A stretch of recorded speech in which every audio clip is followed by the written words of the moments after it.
ఈరోజు మా Noah Danny కూడా ట్యూషన్కి వెళ్తానంటే లేదు, ట్యూషన్కి వెళ్ళడానికి లేదు. అది ఎంత ఇంపార్టెంట్ అయినా సరే దేవుని సన్నిధికి రండి, దేవుని సన్నిధికి వెళ్ళాలి మనమని ఈరోజు నేను ఆఫ్ చేశాను. ఏ ప్రార్థన అయినా ఆదివారం వచ్చిందంటే ఎంత మెయిన్ ఎగ్జామ్ అయినా నేను ఆఫ్ చేస్తానండి.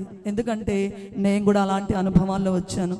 నా డిగ్రీ ఫైనల్ ఇయర్ అయితే మెయిన్ ప్రాక్టికల్ ఎగ్జామ్ అది ఆదివారమే కండక్ట్ చేయడం జరిగింది. ఆ రోజు కెమిస్ట్రీ ఎగ్జామ్ పోతే పోయింది. బల్లారాధన నేను పాల్గొనాలని బల్లారాధనకి వెళ్ళిపోయాను. అందరు అన్నారు, మీ నాన్న మీ అమ్మ తిడతారు, ఫెయిల్ అయితే ఎంత దేవుని నామానికి అవమానం, ఇంత మంచిగా జీవిస్తున్నావు, మరి ఫెయిల్ అయితే దేవుని నామానికి అవమానం రానీయుడు నా దేవుడు అని నేను బల్లారాధనకి వెళ్ళిపోయానండి. బల్లారాధన ముగించుకొని చూద్దాం కాలేజీ పరిస్థితి ఎలా ఉందో, ప్రాక్టికల్ అయిపోయిందో లేదో చూద్దామని అంటే అందరు చెట్ల కింద ఉన్నారు. ఏంటి మీరందరూ చెట్ల కింద ఉన్నారంటే కరెంట్ లేదు లిడియా అని చెప్పారు. దేవుడు ఎంత గొప్ప దేవుడు, చప్పట్లు కొట్టండి.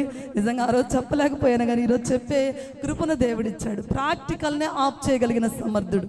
అందుకని నేను చెప్తున్నానండి, వాగ్దాన సందేశ కూడికైనా శుద్ధీకరణ కూడికైనా ఆదివారం మీద మీ బిడ్డలు పురికొల్పుకొని తీసుకొని రండి.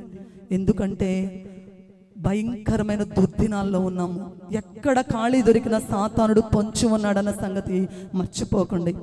వీధుల్లో పసిపిల్లలు లేకుండా, రాజమార్గంలో యవ్వనులు లేకుండా మరణము కిటికీలు ఎక్కుచున్నది.